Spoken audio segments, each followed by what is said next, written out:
도대체 저 더럽고 냄새나는 할망구년을 누가 처먹는다고 이딴 걸 만들었대. 그 소리가 귀에 꽂히던 순간 나는 방콕의 뜨거운 햇살 아래 눈부신 왕궁 앞에서 꼼짝없이 얼어붙고 말았다. 평생을 바쳐 키운 아들의 아내. 세상 누구보다 살갑게 굴던 내 며느리 지윤의 목소리였다. 그토록 고왔던 목소리에서 뿜어져 나오는 비수 같은 말 한마디가 심장을 찢어발기는 듯했다. 불과 며칠 전까지만 해도 나는 생애 첫 해외여행을 떠나는 설렘에 들떠 있었다. 시장 골목에서 억척스럽게 살아온 내게 태국이라는 나라는 그저 텔레비전에나 나오는 다른 세상 이야기였다. 하지만 아들 준호와 며느리 지윤이가 처음으로 내게 건넨 선물이었다. 어머니, 평생 고생만 하셨잖아요. 이번엔 저희 걱정 마시고 어머니 자신을 위해 마음껏 즐기다 오세요. 그 말이 어찌나 고맙던지 나는 밤새도록 잠을 이루지 못했다. 내 이름은 김미자. 올해 68이다. 사람들은 나를 억척이 아줌마라고 불렀다. 29에 남편을 여의고 가진 거라곤 하나뿐인 아들 준호와 낡은 전셋집 보증금뿐이었다. 남들은 애를 남의 손에 맡기고 다시 시집을 가라고 종용했지만 나는 그럴 수 없었다. 내 새끼 남의 손에 맡기지 않겠다는 독한 오기 하나로 버텼다. 새벽같이 일어나 시장 좌판에 나갔다. 비가 오나 눈이 오나 언제나 내 손은 흙투성이었고 옷에선 흙냄새와 생선 비린내가 진동했다. 아들의 초등학교 운동회 날, 다른 엄마들은 예쁜 도시락통에 김밥이며 과일을 싸와서 아이들 입에 넣어주는데 나는 좌판을 비울 수 없어 멀찍이서 바라볼 수밖에 없었다. 저녁 늦게 파김치가 되어 집에 돌아왔을 때 어린 준호는 내게 다가와 말했다. 엄마, 나 김밥 안 먹어도 돼. 엄마가 시장에서 사다 주는 꽈배기가 세상에서 제일 맛있어. 그 조숙한 말에 가슴이 미어져 혼이 났다. 그날 이후 나는 더 독하게 마음먹었다. 내 아들 돈 때문에 기죽게 만들지 않겠다고. 남들 하는 거 다 해주겠다고. 그렇게 모은 돈으로 아들을 번듯한 대학에 보냈다. 졸업식 날 학사모를 쓴 아들 옆에 서 있는데 얼마나 눈물이 나던지. 내 옷에 밴 흙냄새가 혹시라도 아들에게 묻을까 창피해할까봐 한 발짝 떨어져 서 있었다. 그때 준호가 먼저 내 손을 덥석 잡았다. 엄마, 고마워. 세상에서 제일 자랑스러운 우리 엄마. 그 한마디에 40년 서름이 눈 녹듯 사라지는 것 같았다. 아들은 좋은 회사에 취직했고 몇 년 뒤에는 참한 교수 하나를 데려왔다. 최지훈. 고운 얼굴에 애교가 많았다. 딸 없는 서름이 지훈이 하나로 다 채워지는 기분이었다. 나는 내가 평생 모은 돈을 털어 아파트 전셋집을 얻어주고 얼마 지나지 않아 대출을 조금 끼고 아예 집을 사주었다. 그게 내 인생의 전부였다. 내 몸은 힘들어도 자식들이 편안하게 사는 모습만 보면 배가 불렀다. 그렇게 헌신하며 살아온 내게 지윤이는 더없이 살가운 딸이었다. 매일 아침 안부 전화를 하고 주말이면 찾아와 내게 잔소리 대신 사랑을 속삭였다. 나는 그 행복이 영원할 것이라 믿었다. 내 인생의 황금기가 이제야 시작되었다고. 얼마 전 동네 계모임에서 태국 여행 이야기가 나왔다. 다들 한 번씩은 다녀온 듯 시끌벅적하게 이야기하는데 평생 비행기 근처에도 가본 적 없는 내게는 그저 딴 세상 이야기였다. 나는 멋쩍게 웃으며 손사래를 쳤다. 내가 무슨 여행이야. 그 돈이면 우리 아들 차라도 한 대 바꿔주지. 그 말을 들은 지윤이가 내 손을 잡으며 말했다. 어머니, 그러지 마세요. 저희가 어머니 여행 경비 다 대드릴게요. 평생 저희만 위해 사셨는데 이번엔 꼭 다녀오세요. 지윤이의 따뜻한 말 한마디에 마음이 녹아내렸다. 처음으로 여권이라는 것을 만들어보고 생전 입어보지 않았던 화사한 분홍색 블라우스도 두어 벌 샀다. 짐을 싸는 내내 입가의 웃음이 떠나질 않았다. 여행 전날 밤 나는 잠을 이룰 수가 없었다. 며칠 집을 비우면 우리 아들 밥은 누가 챙겨주나. 입맛 까다로운 준호가 굶을까 염려스러웠다. 지윤이가 잘 챙겨주겠지만 그래도 내 손맛이 아니면 안 될 것 같았다. 새벽 내내 불을 켜놓고 반찬을 만들기 시작했다. 아들이 제일 좋아하는 소갈비찜을 푹 익히고 알록달록한 잡채도 만들었다. 밑반찬으로 먹을 장조림과 멸치볶음, 그리고 갓 담근 김치와 파김치까지 냉장고를 열자 내 사랑이 가득 찬 반찬통들이 줄지어 서 있었다. 허리는 끊어질 듯 아팠지만 이걸 먹고 좋아할 아들 내외를 생각하니 아픈 줄도 몰랐다. 태국에 도착해서 본 모든 것이 신기하고 아름다웠다. 공기는 후덥지근했지만 평생 맡아본 흙냄새와 생선 비린내 대신 낯설고 기분 좋은 과일 향이 코를 간지럽혔다. 눈부신 햇살 아래 왕궁의 금빛 지붕들은 마치 신들의 세상처럼 빛났다. 나는 새로 산 분홍색 블라우스에 옷깃을 매만지며 이런 호사를 누려도 되나 싶어 어색했지만 마음 한편으로는 뭉클했다. 그래 미자야, 너도 고생만 하고 살았는데 이 정도는 괜찮아. 스스로를 다독이며 평생 처음으로 온전히 나 자신을 위한 시간을 만끽하고 있었다. 그때 문득 한국에 있는 아들 내외 생각이 났다. 지금쯤 점심시간일 텐데 밥은 잘 챙겨 먹고 있으려나. 지윤이가 내가 해놓은 반찬을 잘 가져갔을까. 궁금한 마음에 아들에게 전화를 걸어볼까 하다가 한창 일할 시간에 방해가 될까봐 그만두었다. 대신 나는 핸드폰을 꺼내 들었다. 며칠 전 준호가 혹시나 집이 걱정될까봐 설치해 주었던 CCTV 앱이 생각났다.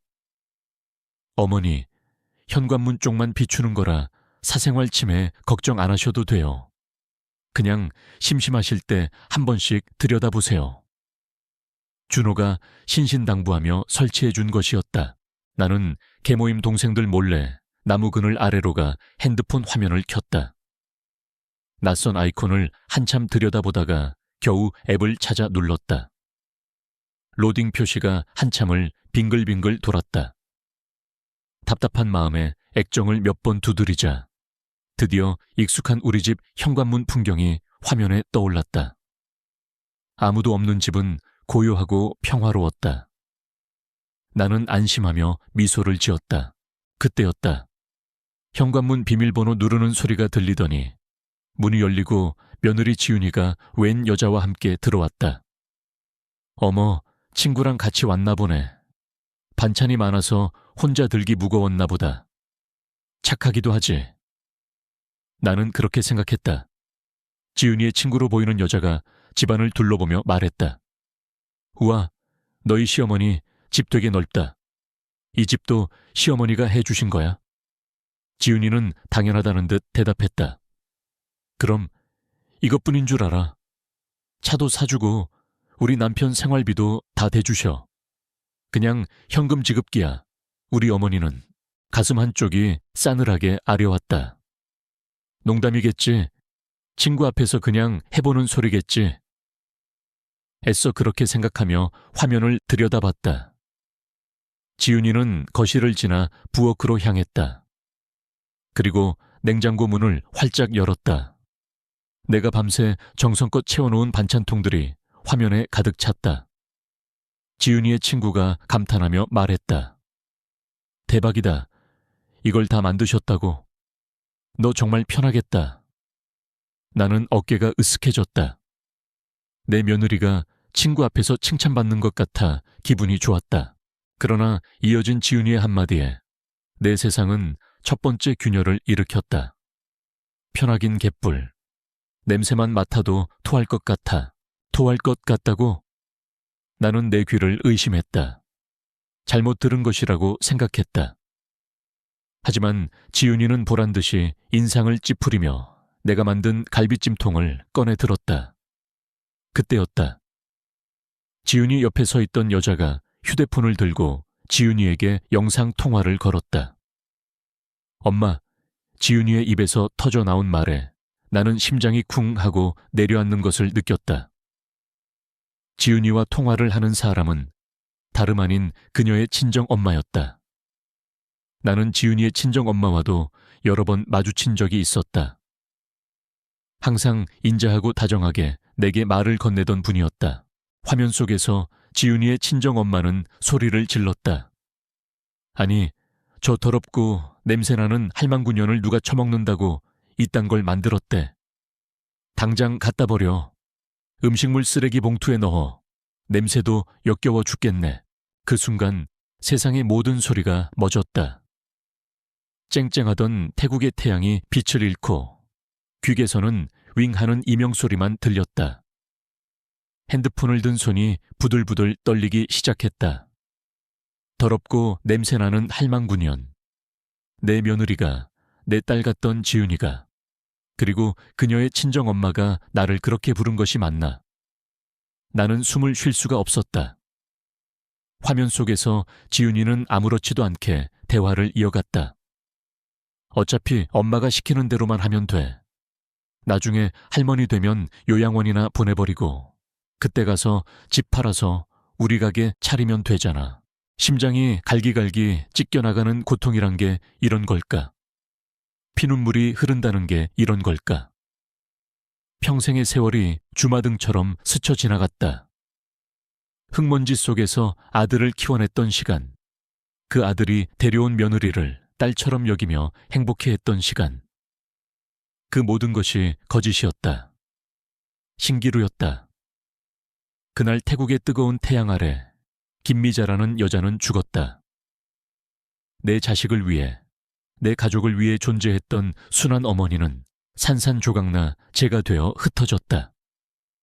그리고 그 재더미 속에서 아주 차갑고 단단한 무언가가 천천히, 아주 천천히 눈을 뜨기 시작했다. 태국에서의 남은 여행은 고문이었다.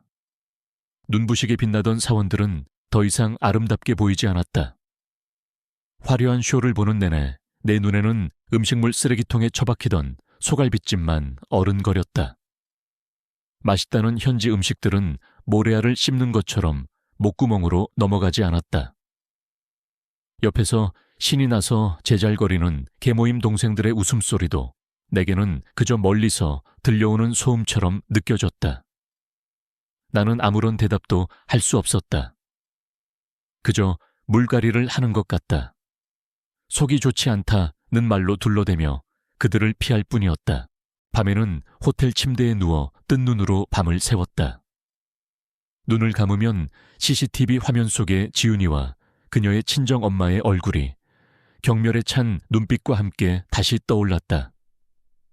더럽고 냄새나는 할망구년. 그 말이 망치처럼 머리를 때렸다. 내가 평생을 바쳐 헌신한 내 모든 것이 한순간에 부정당하는 순간이었다. 처음에는 눈물이 났다. 베개가 흠뻑 젖도록 소리 없이 울었다. 내 기구한 팔자가 서러워서 자식 잘못 키운 내 자신이 한심해서 울었다.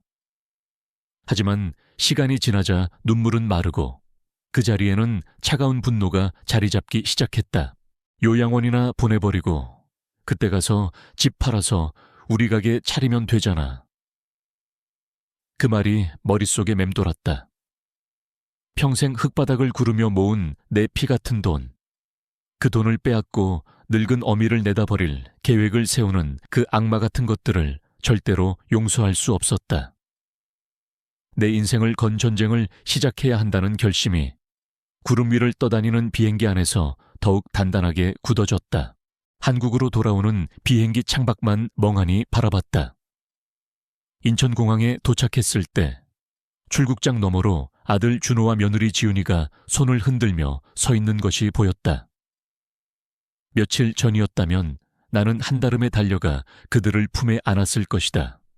하지만 이제 나는 그럴 수 없었다. 그들은 더 이상 내 자식이 아니었다. 내 인생을 통째로 집어삼키려는 원수일 뿐이었다. 가까이 다가가자 지윤이가 과장된 몸짓으로 내게 달려들었다. 어머니, 여행은 즐거우셨어요? 아이고, 그런데 왜 이렇게 안색이 안 좋으세요?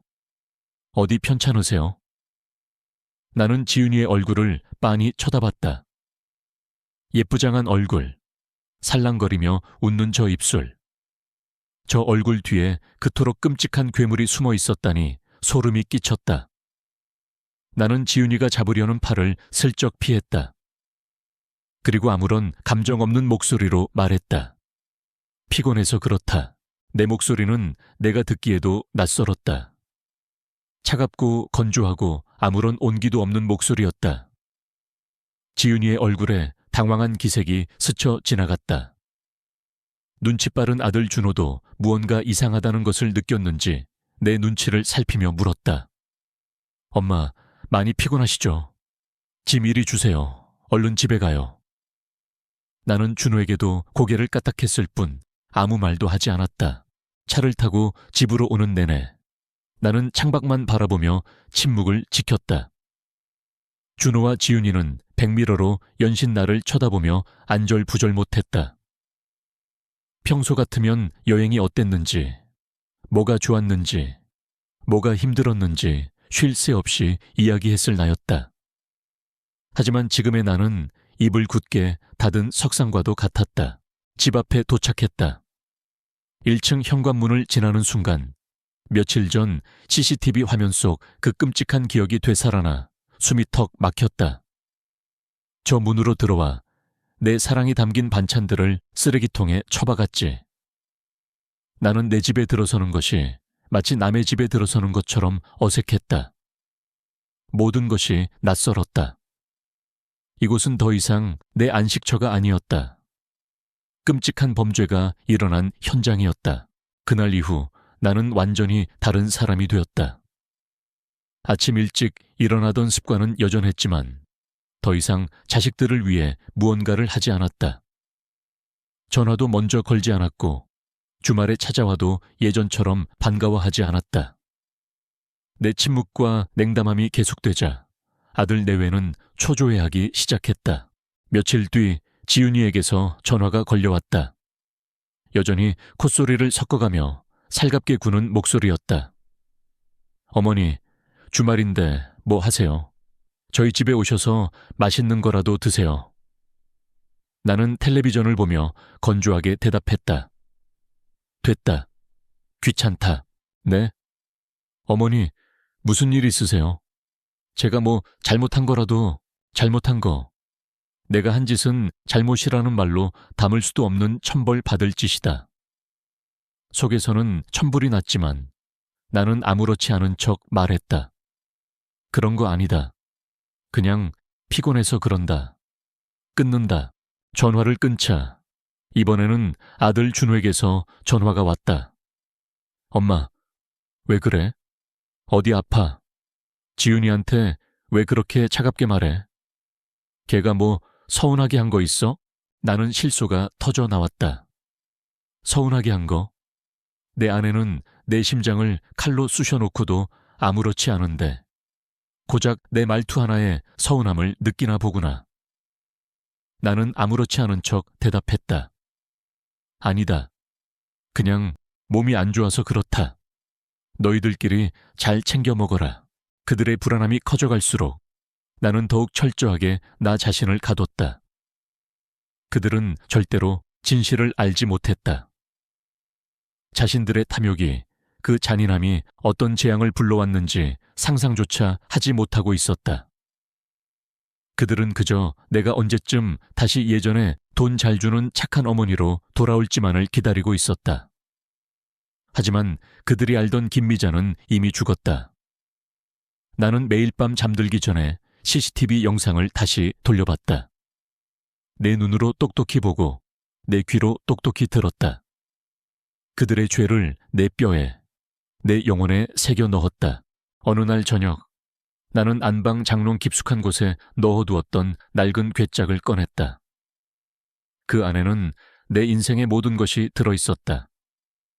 낡은 통장 여러 개와 집 문서, 그리고 죽은 영감이 남긴 낡은 금반지까지. 평생을 모아 이룬 내 모든 재산이었다. 언젠가 아들에게 다 물려주고 가리라 생각했던 내 피와 땀이었다. 나는 그것들을 하나하나 식탁 위에 펼쳐놓았다. 이것은 더 이상 자식을 위한 유산이 아니었다. 내 인생의 마지막 존엄을 지키기 위한 무기였다. 한참을 그것들을 내려다보던 나는 자리에서 일어나 전화기를 들었다. 그리고 주머니에서 꼬깃꼬깃한 신문 조각 하나를 꺼냈다. 여행을 떠나기 전 우연히 버스 정류장에서 보았던 광고였다. 법률사무소 5. 나는 떨리지 않았다.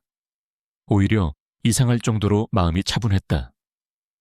나는 침착하게 번호를 하나하나 눌렀다. 뚜루뚜루.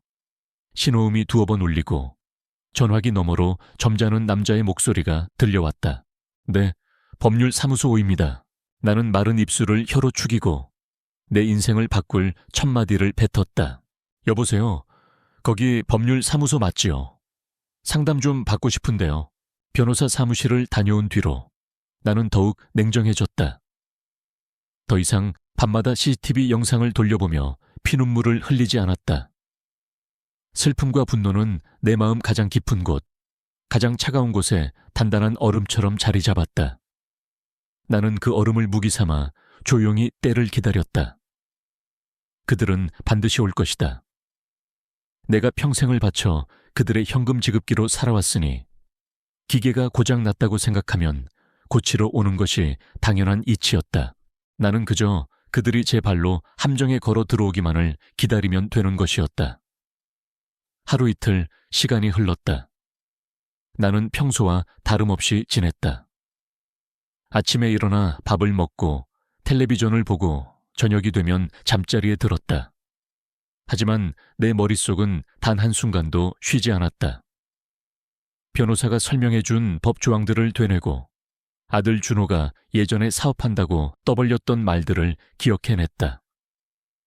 시장 바닥에서 수십 년간 장사를 하며 익힌 셈법과 사람 보는 눈이 이제는 내 복수를 위한 날카로운 칼날이 되어 번뜩이고 있었다.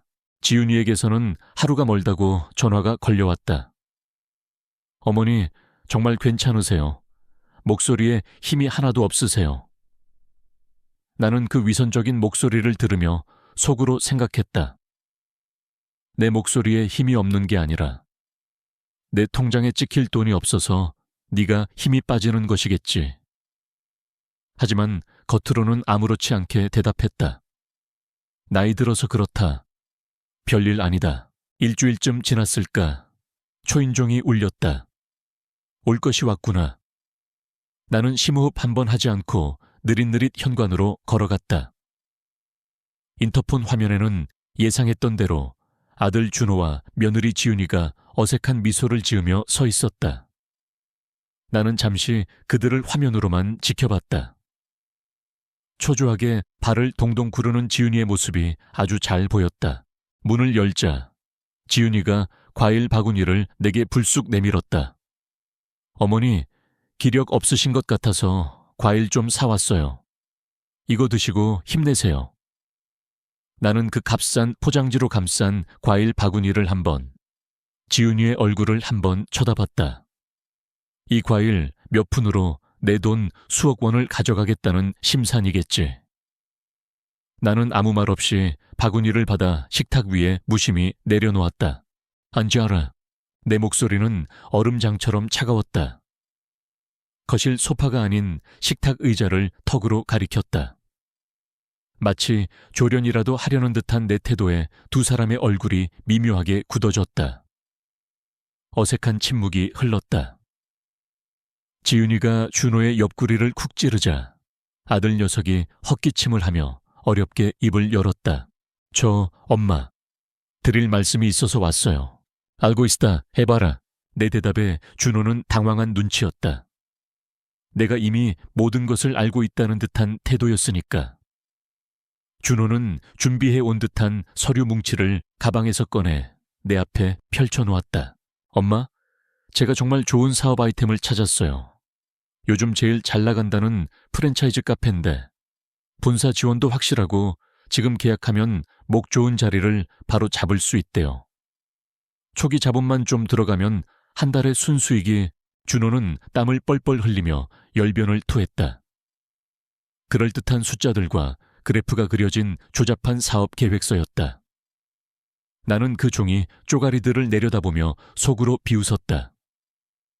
저 종이 한 장으로 내 평생을 통째로 집어삼키려고 하는구나. 나는 아무 말 없이 준호의 말을 끝까지 들었다. 준호의 설명이 끝나자 이번에는 지윤이가 기다렸다는 듯 거들고 나섰다. 어머니, 정말 마지막 기회예요. 이거 하나만 성공하면 저희가 평생 어머니 호강시켜 드릴게요. 이런 좋은 집에만 계시지 말고 해외여행도 매년 보내드리고 기사 딸린 차도 사드릴 수 있어요. 호강? 요양원에 처박아 놓고. 기가 막혀 헛웃음이 나오려는 것을 꼭 참았다. 나는 두 사람의 얼굴을 천천히 번갈아 쳐다봤다. 돈에 대한 탐욕으로 번들거리는 두 개의 얼굴.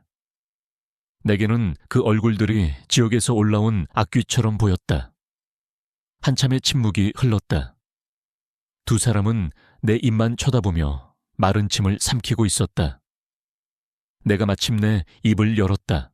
그래서 돈이 얼마나 필요하다고. 내 목소리는 지독히도 현실적이었다. 감정은 한 톨도 섞이지 않았다. 내 말에 두 사람의 얼굴에 화색이 돌았다. 드디어 현금 지급기가 작동하기 시작했다고 생각하는 얼굴들이었다. 준호가 흥분한 목소리로 말했다. 내 엄마, 가게 보증금이랑 인테리어 비용, 초기 물품 비용까지 해서 딱 5억이면 돼요. 제가 정말 잘할 수 있어요. 5억 내 전 재산의 절반에 가까운 돈이었다. 나는 천천히 고개를 끄덕였다. 그리고 그들의 심장을 가장 높은 곳에서 떨어뜨릴 한마디를 꺼냈다. 알겠다. 그 돈 내가 투자하지. 정말요, 어머니? 지윤이가 자리에서 벌떡 일어설 듯 소리쳤다. 준호의 얼굴에도 안도와 기쁨의 미소가 번졌다. 나는 그들의 들뜬 얼굴을 잠시 감상했다. 그리고 다음 말을 이었다. 대신 조건이 있다. 두 사람의 미소가 순간 멈칫했다. 조건이요? 나는 자리에서 일어나 안방으로 들어갔다. 그리고 변호사와 함께 준비한 서류 봉투를 들고 나왔다. 식탁 위에 그 서류를 올려놓으며 말했다. 그 돈은 하늘에서 떨어진 돈이 아니다. 내가 평생 시장 바닥에서 흙먼지 마셔가며 내 청춘과 맞바꾼 내 피 같은 돈이다. 내 목소리에 실린 서늘한 기운에 두 사람의 얼굴이 하얗게 굳어갔다. 그런 돈을 너희들 말만 믿고 그냥 줄 수는 없지. 돈을 주는 게 아니라 투자를 하는 거다. 그리고 투자자는 자신이 투자한 돈이 어떻게 쓰이는지 두 눈으로 똑똑히 확인하고 경영에 참여할 권리가 있는 법이야. 나는 말을 잠시 끊었다. 그리고 두 사람의 눈을 똑바로 쳐다보며 내 입에서 나올 수 있는 가장 차가운 목소리로 제안했다. 나는 그냥 돈만 되는 호구가 아니라 너희 사업의 공동사업자로 직접 참여하겠다는 뜻이다. 그리고 너희가 지금까지 내게 받은 돈들을 모두 감사할 것이다. 집, 차, 그리고 내가 매달 너희에게 준 생활비까지 전부 말이다. 네, 준호의 입에서 얼빠진 소리가 새어나왔다. 지윤이는 얼굴이 새하얗게 질려서는 아무 말도 하지 못하고 입술만 달싹거리고 있었다. 나는 내 앞에 놓인 변호사의 명함을 그들 쪽으로 쓱 밀었다. 자세한 계약 조건은 내 변호사랑 이야기하면 될 거다. 사업 계획서도 다시 제대로 만들어서 내 변호사한테 검토받도록 해라. 너희들이 만든 그건 그냥 낙서 수준이니까. 내 말은 끝났다. 나는 자리에서 일어났다. 사시나무 떨듯 떨고 있는 두 사람을 내려다보았다. 너희는 그저 나를 속여 내 돈을 빼앗으려 했겠지. 하지만 나는 너희의 그 더러운 욕심을 발판 삼아 너희의 인생을 통째로 흔들어버릴 생각이다. 너희는 그저 돈을 달라고 했을 뿐이지. 하지만 나는 너희의 인생을 달라고 할 참이다. 이것은 복수의 시작일 뿐이다. 그날 이후 집은 폭풍전야처럼 고요했다. 준호와 지윤이는 분명 머리를 맞대고 새 계획서를 꾸미고 있을 터였다. 내게는 그 시간이 필요했다. 나는 그들이 뱉어낸 프랜차이즈 카페라는 것을 파헤치기 시작했다. 낮에는 동네 도서관에 갔다. 돋보기를 쓰고 컴퓨터 앞에 앉아 독수리 탑업으로 그 카페의 이름을 검색했다. 기사들을 읽고 사람들의 후기를 읽었다. 그리고 며칠에 걸쳐 버스를 몇 번씩 갈아타며 서울 시내에 있는 그 프랜차이즈 카페들을 직접 찾아다녔다. 어떤 가게는 점심시간에만 사람이 몰렸고 어떤 가게는 하루 종일 텅 비어 있었다. 나는 구석에 앉아 가장 싼 아메리카노 한 잔을 시켜놓고 하루 종일 손님이 몇 명이나 오는지, 어떤 메뉴가 잘 나가는지, 직원들은 어떻게 일하는지를 내 낡은 수첩에 깨알같이 적었다. 시장에서 장사할 때 매일 쓰던 장부처럼 말이다.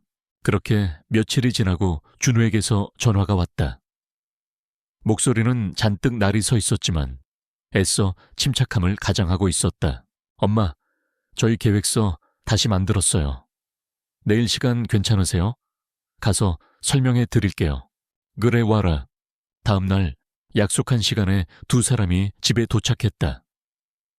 지난번보다 훨씬 두꺼워진 서류 뭉치를 들고 있었다. 하지만 내 눈에는 그들의 초조함과 불안함이 손에 잡힐 듯 보였다. 지난번과 같이 우리는 식탁에 마주 앉았다. 이번에는 내 앞에 돋보기와 수첩, 그리고 계산기까지 꺼내놓았다. 그 모습에 두 사람의 얼굴이 순간 굳어지는 것을 놓치지 않았다. 자, 시작해봐라. 이번엔 얼마나 대단한 계획을 세웠는지 한번 들어보자구나. 준호는 마른 침을 삼키며 이전보다 훨씬 더 유창한 척하며 설명을 시작했다. 인터넷에서 긁어모은 듯한 각종 통계 자료와 분석 그래프들을 들이밀면서 말이다. 나는 아무 말 없이 듣기만 했다. 그리고 그들의 설명이 끝나자 나는 내 안경을 고쳐 쓰고 입을 열었다. 잘 들었다. 그럼 이제 내가 몇 가지만 물어보마. 나는 그들이 내민 사업 계획서의 첫 장을 손가락으로 가리켰다. 상권 분석. 너희가 가게를 얻겠다는 그 자리. 내가 직접 가봤다. 방형 500m 안에 사무실이 밀집해 있어 점심 유동 인구가 많다고 써놨더구나. 맞니? 네, 어머니. 그래서 점심 장사만 잘해도 기본은 내가 아침 10시부터 저녁 8시까지 거기 앉아 있어 봤다. 너희 말대로 12시부터 1시 반까지는 사람들이 미어터지더구나. 그런데 그 시간이 지나니 파리만 날렸다. 저녁 6시가 되니 그 많던 직장인들은 다 퇴근하고 동네가 깜깜해지더구나. 주말에는 아예 유령 도시가 되고 하루 2시간 장사하자고 그 비싼 월세를 내겠다는 거냐. 나머지 아니 2시간 동안 텅 빈 가게에서 뭘 해서 돈을 벌지. 그 계획은 어디에 있느냐. 내 질문에 준호의 얼굴이 하얘졌다. 지윤이는 고개를 숙인 채 입술만 깨물었다. 나는 다음 장으로 넘어갔다. 인테리어 비용. 지난번보다 2천만 원을 줄여서 8천만 원을 적어왔구나. 내가 어제 시내에 있는 그 카페 가맹점 5군데를 다 돌아봤다. 너희가 얻겠다는 가게보다 더 큰 곳도 있었지. 내가 그 점주들한테 물어봤다. 인테리어 비용이 얼마나 들었냐고. 나는 잠시 말을 끊고 두 사람을 쳐다보았다. 그들의 눈동자가 공포로 흔들리고 있었다. 다들 똑같이 말하더구나. 본사에서 지정한 업체가 있는데 평당 얼마로 가격이 정해져 있다고. 너희가 얻겠다는 그 평수면 아무리 비싸게 잡아도 6천만 원을 넘을 수가 없단다. 그런데 너희 계획서에 있는 이 8천만 원은 대체 무슨 돈이냐? 내가 모를 줄 알고 내 돈 2천만 원을 시작도 전에 너희 주머니에 쑤셔 넣을 생각이었느냐? 어머니, 그건 오해예요. 저희가 알아본 데는 지윤이가 다급하게 변명하려 했지만 나는 손을 들어 막았다. 됐다. 마지막으로 하나만 더 물어보자. 수익률. 커피 한 잔 팔아서 얼마가 남는지 계산은 해봤다고 했지. 나는 내 수첩을 펼쳤다. 내가 어제 그 카페 사장님하고 한참 이야기를 나눴다. 그분이 그러더구나.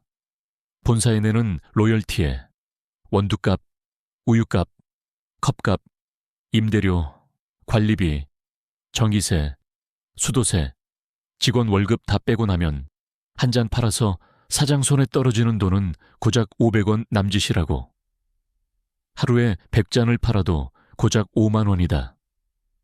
너희가 말한 그 가게 월세가 500만 원이니 하루에 330잔 이상을 팔아야 겨우 임대료를 낼 수 있다는 계산이 나온다.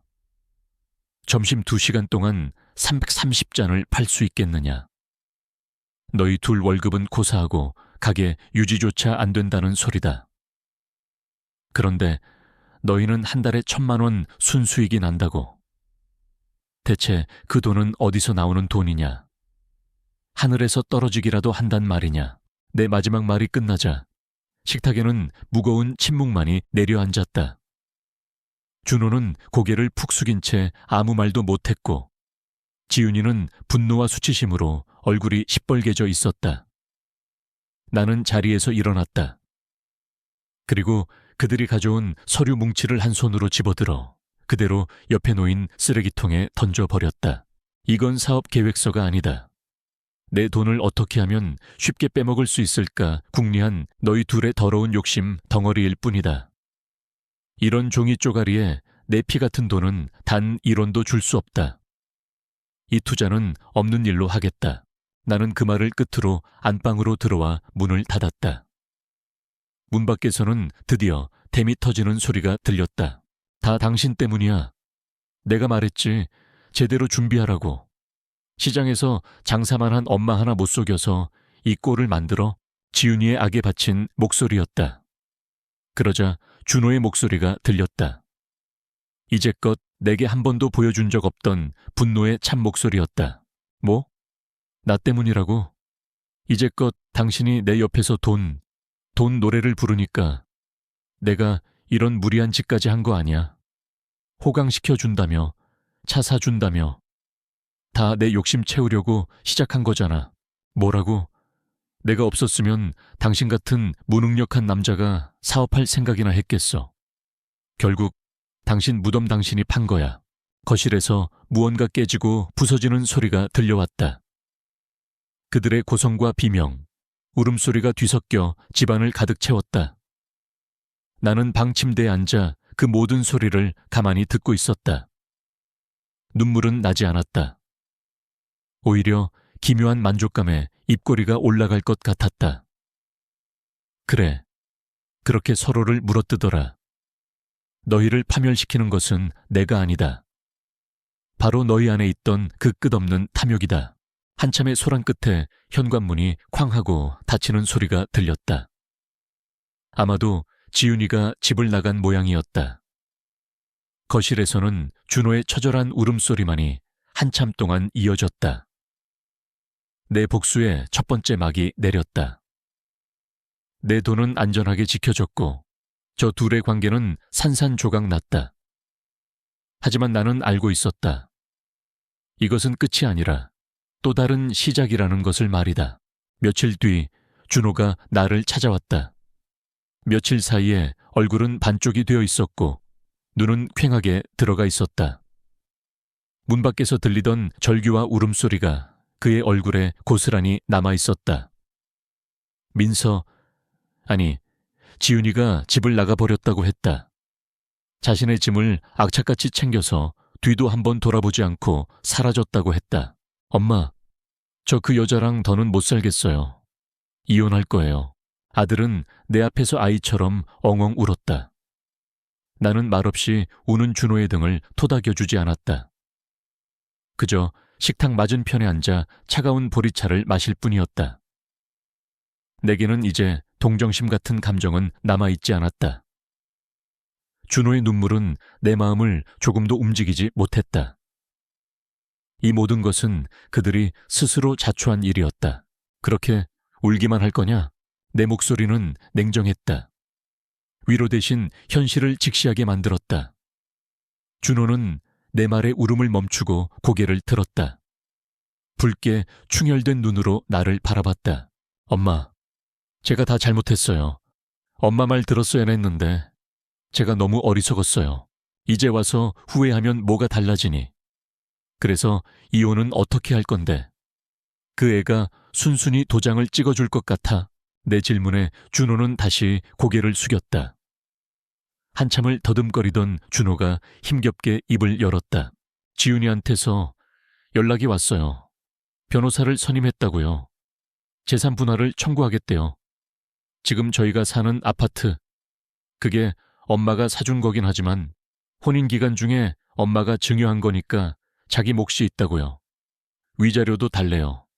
사업 실패로 정신적 고통을 받았다고.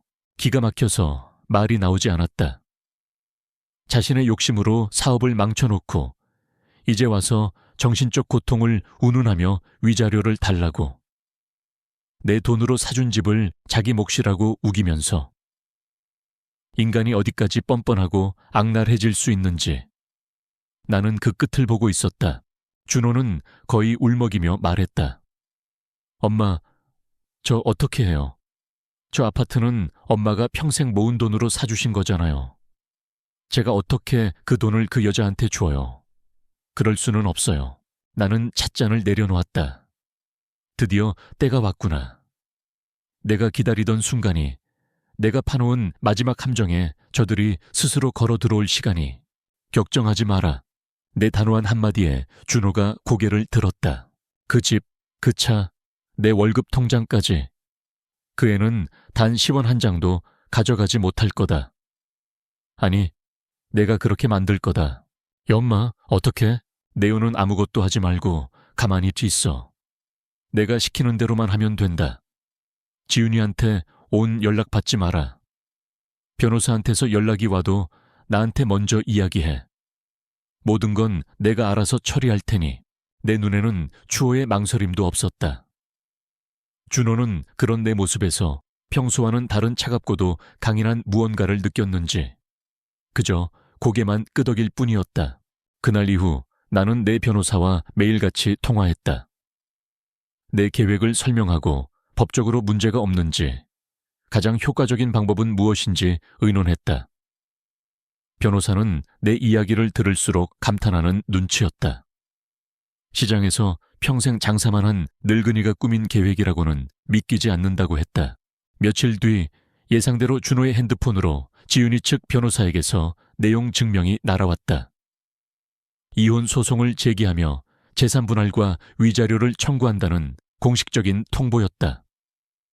나는 그 서류를 들고 내 변호사를 찾아갔다. 그리고 내 변호사를 통해 지훈이 측 변호사에게 연락을 취했다. 소송까지 갈 것 없이 양측이 만나서 합의 조정을 하고 싶다는 제안이었다. 내 제안에 지훈이 측은 의아해하면서도 동의했다. 아마도 내가 겁을 먹고 돈으로 해결하려 한다고 생각했을 것이다. 그들은 자신들이 이긴 싸움이라고 확신하고 있었을 것이다. 약속 날짜는 며칠 뒤로 잡혔다. 장소는 내 변호사의 사무실이었다. 나는 준호에게 말했다. 그날 너도 나와야 한다. 아무 말도 할 필요 없어. 그냥 내 옆에 앉아만 있으면 된다. 그리고 약속 당일 나는 옷장 가장 깊숙한 곳에 넣어두었던 가장 비싸고 좋은 옷을 꺼내 입었다. 아들 결혼식 때 딱 한 번 입었던 한복 이후로 이렇게 차려입는 것은 처음이었다. 화장대 앞에 앉아 낯설게 분도 발라보았다. 거울 속에 비친 내 모습은 더 이상 시장의 억척이 아줌마가 아니었다. 차갑고 위엄있고 모든 것을 꿰뚫어 보는 듯한 눈빛을 가진 낯선 여인이 앉아 있었다. 변호사 사무실에 먼저 도착해서 준호와 함께 자리에 앉았다. 준호는 초조한 듯 손톱을 물어뜯고 있었지만 나는 평온했다. 잠시 후 회의실 문이 열리고 지훈이와 그녀의 변호사가 들어왔다. 지훈이는 나와 준호를 보고도 눈길 한 번 주지 않았다. 마치 벌레라도 보는 듯한 경멸의 눈빛으로 의자에 거만하게 앉았다. 그 짧은 순간에도 나는 지훈이의 머리부터 발끝까지를 훑어보았다. 비싼 명품 옷과 가방, 화려한 손톱. 그 모든 것이 내 피와 땀으로 이룬 것들이었다. 양측 변호사들이 인사를 나누고 자리에 앉았다. 회의실의 공기는 얼음장처럼 차갑고 무거웠다. 지윤이의 변호사가 먼저 서류를 꺼내며 입을 열었다. 의뢰인의 뜻은 확고합니다. 혼인 파탄의 책임은 전적으로 남편 측에 있으며 이에 합당한 위자료와 재산 분할을 요구하는 바입니다. 현재 거주 중인 아파트의 경우 나는 지윤이 측 변호사의 말을 중간에 끊었다. 그 이야기는 잠시 후에 하시지요. 내 목소리에 회의실의 모든 시선이 내게로 쏠렸다. 지윤이는 어이가 없다는 듯 나를 쳐다봤다. 나는 아랑곳하지 않고 내 옆에 앉은 변호사에게 눈짓했다. 내 변호사는 고개를 끄덕이고 준비해온 서류 봉투 하나를 테이블 중앙에 올려놓았다. 이혼 이야기를 하기 전에 먼저 해결해야 할 문제가 있는 것 같아서요. 지윤이의 변호사가 미간을 찌푸리며 물었다. 무슨 문제 말씀입니까? 나는 지윤이의 눈을 똑바로 쳐다보았다.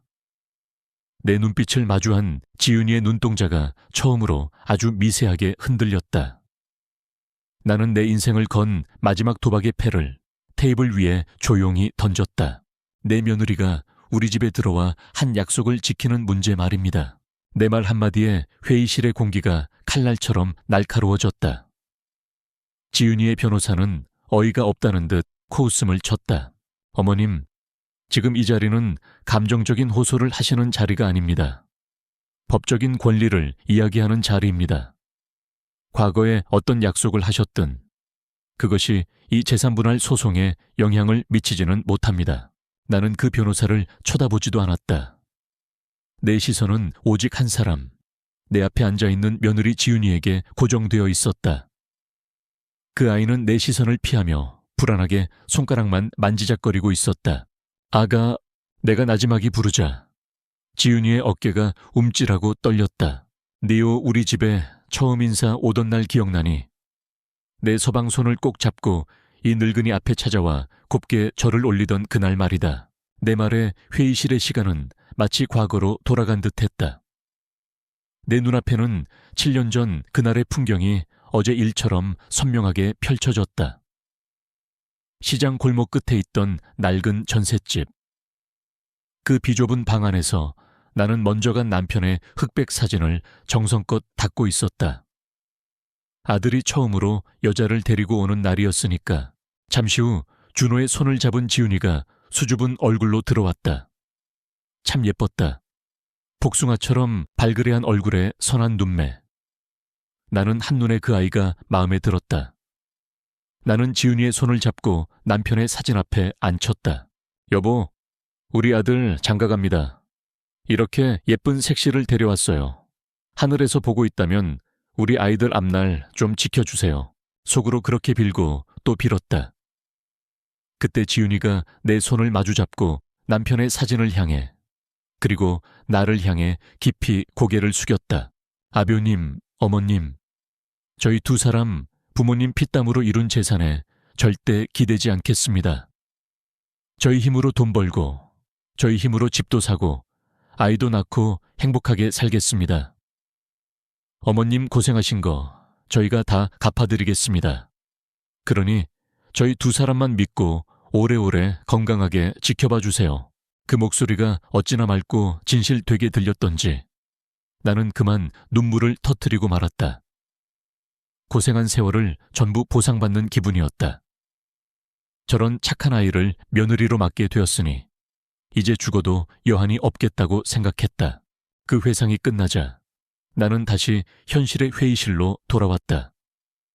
내 눈에는 눈물 대신 차가운 냉기만이 서려 있었다. 그 약속 기억나느냐고 물었다. 지윤이는 입술을 파르르 떨며 아무 대답도 하지 못했다. 그녀의 변호사가 다시 끼어들었다. 어머님, 자꾸 이러시면 합의 조정에 의미가 없습니다. 설령 그런 약속을 했다고 한들 법적 효력이 없는 구두 약속일 뿐입니다. 법적 효력이라. 나는 나지막이 그 말을 음조였다. 그리고 내 옆에 앉은 변호사에게 고갯짓했다. 내 변호사가 테이블 중앙에 놓여있던 서류 봉투를 열었다. 그리고 그 안에서 낡은 서류 한 장을 꺼내 지윤이와 그녀의 변호사 앞에 내려놓았다. 이것이 무엇인지 한번 보시죠. 지윤이의 변호사는 의아한 표정으로 서류를 집어들었다. 서류를 읽어 내려가던 그의 얼굴이 순식간에 굳어지기 시작했다. 옆에서 함께 서류를 들여다보던 지윤이의 얼굴은 하얗다 못해 파랗게 질려갔다. 그것은 부부재산 계약서였다. 7년 전 준호와 지윤이가 혼인신고를 하던 날 작성한 서류였다. 그날 나는 두 아이를 데리고 구청에 갔다. 그리고 혼인신고를 마친 두 사람에게 이 서류를 내밀었다. 아가, 이건 그냥 형식적인 거다. 너희가 어제 약속한 그 예쁜 마음 변치 말라는 의미에서 어미가 그냥 한번 받아두는 거니까 서운하게 생각지 말거라. 지윤이는 아무 의심 없이 웃으며 그 서류에 자신의 이름 석자를 쓰고 도장을 찍었다. 내가 사준 아파트와 앞으로 내가 지원해줄 모든 금전적인 부분은 내 특유 재산으로 하며 이혼 시 재산분할 대상에서 제외한다. 는 내용이 담긴 문서였다. 그 아름다운 약속을 법적으로 명시한 문서. 지윤이의 변호사가 믿을 수 없다는 듯 중얼거렸다. 이건 공증까지 받아놓았군요. 그렇습니다. 내 변호사가 차분하게 말을 이었다. 두 사람은 혼인 전에 상호 합의에 이 계약을 체결했으며 이는 민법 제829조에 의거하여 완벽한 법적 효력을 가집니다. 따라서 현재 의뢰인께서 주장하시는 아파트에 대한 재산분할 청구는 법적으로 일고의 가치도 없습니다. 법적으로 일고의 가치도 없다. 그 말이 지윤이의 귀에 비수처럼 꽂혔을 것이다. 지윤이의 눈동자가 지진이라도 난 듯 흔들렸다. 자신의 유일한 희망, 나를 평생 괴롭힐 수 있을 거라 믿었던 무기가 한낱 종이 쪼가리가 되어버린 순간이었다. 하지만 내 복수는 여기서 끝이 아니었다. 나는 내 가방에서 핸드폰을 꺼내 테이블 위에 올려놓았다. 그리고 CCTV 앱 아이콘을 눌러 그날의 영상 목록을 화면에 띄웠다. 그리고 위자료, 정신적 고통에 대한 보상을 받고 싶다고 했지. 나는 핸드폰을 지윤이 쪽으로 쓱 밀었다. 내 목소리는 낮고 조용했지만 칼날처럼 날카로웠다. 내가 내 집에서 내 아들 흉을 보고 나를 더럽고 냄새나는 할망구년이라 칭하며 내 정성을 쓰레기통에 처박는 그 모든 장면이 여기에 담겨 있다. 네 친정 엄마와 나눈 모든 대화, 나를 요양원에 버리겠다고 낄낄대던 그 목소리까지. 내가 이 영상을 법정에서 틀어줄까? 온 세상 사람들이 네가 어떤 인간인지 알게 해줄까? 과연 누가 누구에게 위자료를 줘야 할지 우리 다 같이 한번 똑똑히 보게 해줄까 말이다. 내 마지막 말이 끝나자마자 지윤이는 무너져 내렸다. 으아, 인간의 것이라고는 할 수 없는 짐승의 울부짖음 같은 소리가 그녀의 목에서 터져 나왔다. 그녀는 의자에서 그대로 바닥으로 굴러 떨어졌다. 그리고 엉망으로 망가진 얼굴로 내게 기어오기 시작했다. 어머니, 제가 잘못했어요. 제가 정말 미쳤었나 봐요. 제발 용서해 주세요. 한 번만, 딱 한 번만 용서해 주세요. 지윤이는 내 다리를 붙잡고 바닥에 머리를 찌으며 빌고 또 빌었다. 한때는 복숭아처럼 예뻤던 그 얼굴은 눈물과 콧물, 후회와 절망으로 범벅이 되어 있었다. 평생을 군림하며 살 수 있을 거라 믿었던 성이 한순간에 무너져 내린 패자의 모습이었다. 옆에 있던 준호는 창백한 얼굴로 그저 이 광경을 넋놓고 바라볼 뿐이었다. 나는 내 다리에 매달려 오는 지윤이를 아무런 감정 없이 내려다보았다. 내 마음은 고요한 호수와 같았다. 동정심도 연민도 그 어떤 감정도 일어나지 않았다. 용서, 나는 차갑게 되물었다. 용서는 사람이 사람에게 하는 것이다. 너는 사람이 아니지 않느냐. 나는 자리에서 일어섰다. 그리고 바닥에 엎드려 있는 그 가여운 벌레를 향해 내 마지막 판결을 내렸다. 용서는 없다. 너는 네가 뿌린 씨앗을 거두어야 한다. 그리고 네가 썼던 내 돈, 네가 누렸던 모든 것을 제자리로 돌려놓아야 할 것이다. 그날 나는 변호사 사무실을 먼저 나왔다. 등 뒤에서 들려오는 지윤이의 처절한 울음소리를 애써 외면했다. 내 심장은 뛰지 않았다. 통쾌하지도 기쁘지도 않았다. 그저 텅 비어버린 것 같았다. 오랫동안 들고 있던 무겁고 더러운 짐을 내려놓은 듯 허탈했다. 집으로 돌아오는 차 안에서 준호는 아무 말도 하지 못했다. 그저 운전대를 잡은 채 간간히 백미러로 내 눈치만 살필 뿐이었다. 그 아이의 눈에는 공포와 경외심, 그리고 아주 약간의 원망 같은 것이 뒤섞여 있었다. 나는 그 시선을 마주하지 않았다. 그날 이후 모든 것은 내가 계획한 대로 진행되었다. 지윤이는 이혼 서류에 순순히 도장을 찍었다. 내가 사준 아파트에서, 내가 사준 가구들 사이에서 자신이 샀던 값비싼 명품 가방 몇 개만 들고 아무 말 없이 떠나갔다. 위자료도 재산 분할도 없었다. 그녀는 지난 7년간 누렸던 모든 것을 개워내고 빈손으로 세상에 다시 던져졌다. 준호는 자신이 살던 그 아파트가 마치 가시방석 같다며 며칠 뒤 작은 원룸을 구해 나갔다. 내게는 차마 들어와 살 면목이 없다고 했다. 나는 아무 말 없이 고개를 끄덕였다. 준호는 다니던 회사도 그만두었다. 그리고 다음 날부터 건설 현장에 나가 땀을 흘리기 시작했다. 평생 책상머리에 앉아 편하게만 살던 녀석이었다. 며칠 만에 준호의 손은 시멘트 독이 올라 쩍쩍 갈라지고 얼굴은 새까맣게 그을렸다. 한 달에 한 번 준호는 내 집 앞에 검은 봉지를 놓고 가곤 했다. 그 안에는 꼬깃꼬깃한 10,000원짜리 몇 장과 함께 엄마 죄송합니다 라고 적힌 짧은 편지가 들어있었다. 나는 그 돈을 쓰지 않고 따로 모아두었다. 돈이 필요해서가 아니었다. 그것은 내 아들이 흘리는 피와 땀의 증거였기 때문이었다. 나는 더 이상 시장에 나가지 않았다. 평생 내 몸처럼 아꼈던 좌판을 다른 사람에게 넘겼다. 그리고 그 돈과 내가 지켜낸 재산을 합쳐 동네 골목 어귀에 작은 식당을 하나 열었다. 미잔의 밥집이라고 내 이름을 건 첫 번째 가게였다. 메뉴는 별거 없었다. 매일 바뀌는 백반 하나가 전부였다. 하지만 나는 내가 평생 해왔던 것처럼 좋은 재료를 아끼지 않고 정성을 다해 음식을 만들었다. 내 밥집은 금세 입소문이 났다. 특히 혼자 사는 노인들이나 집밥이 그리운 젊은이들이 많이 찾아왔다. 나는 손님들의 밥그릇이 비어있으면 말없이 다가가 밥을 한 주걱 더 퍼주었다. 반찬이 떨어지면 새로 무친 나물을 넉넉하게 담아주었다. 사람들은 내 밥을 먹고 힘을 얻어갔고 나는 그 모습을 보며 내가 아직 세상에 쓸모있는 사람이라는 것을 느꼈다. 복수가 끝난 뒤의 공허함은 새로운 사람들과의 온기로 조금씩 채워져 갔다. 그렇게 계절이 2번 바뀌었다.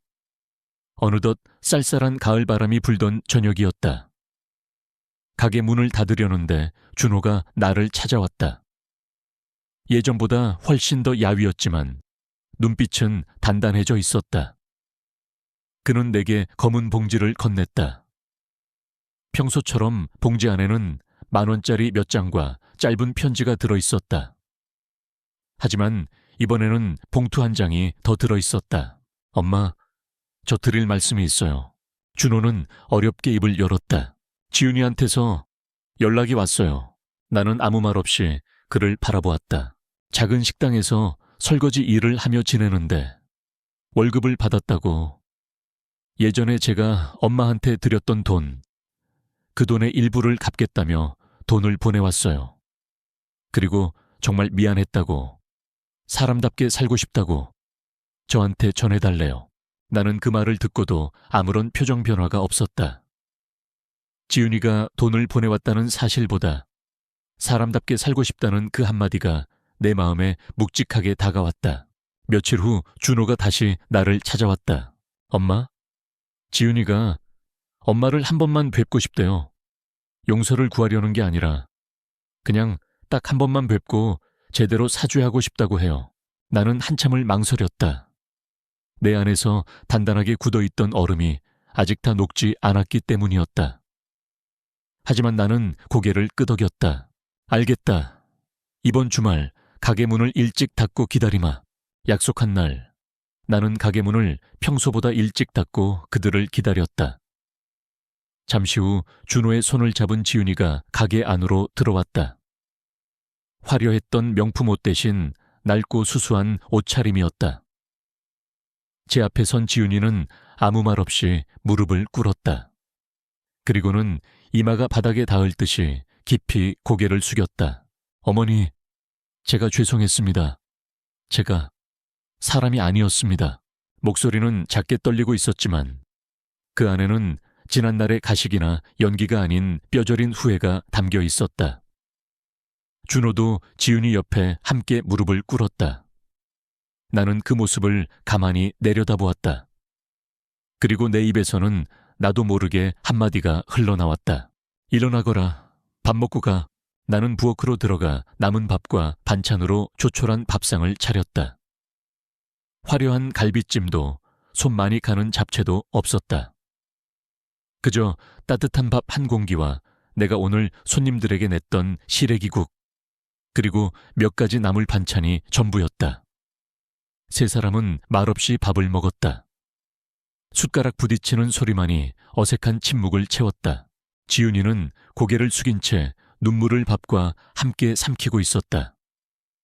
그 모습을 보는데 문득 그런 생각이 들었다.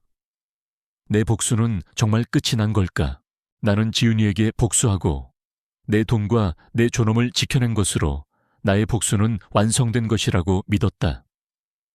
복수는 통쾌했지만 그 끝에는 행복이 아닌 공허함이 남아있었다. 어쩌면 진짜 복수란 상대를 파멸시키는 것이 아니라 나 자신이 그 상처로부터 걸어나와 내 삶을 온전히 살아내는 것일지도 모르겠다. 가족이란 무엇일까? 부모의 무조건적인 희생과 자식의 당연한 도리만으로 유지되는 것일까? 나는 아니라고 생각한다. 가족 역시 사람과 사람의 관계이기에 서로에 대한 존중과 예의가 없다면 언제든 무너질 수 있는 모래성과도 같은 것이었다. 부모는 자식의 영원한 현금 지급기가 될 수 없으며 자식 또한 그 사랑을 담보로 부모의 존엄을 훼손해서는 안 되는 것이었다. 어느새 비어있는 지윤이의 밥그릇을 보며 나는 말없이 일어나 밥을 한 주걱 더 퍼주었다. 그 아이는 고개를 들어 나를 보았고 우리는 아주 잠시 눈이 마주쳤다. 그 눈빛 속에서 나는 아주 희미한 희망의 불씨를 보았다. 그날 쓰레기통에 처박혔던 내 상처받은 마음이 이렇게 다시 소박한 밥상 위에 따뜻한 밥 한 그릇으로 다시 오른 것만 같았다. 이 이야기는 한 어리석었던 늙은이가 자신의 인생을 되찾는 과정에 대한 기록이다. 내 복수는 정말로 끝이 난 걸까? 만약 여러분이 나였다면 저 문을 열고 들어온 저 두 사람을 과연 한 상에 마주 앉아 밥을 떠줄 수 있었을까?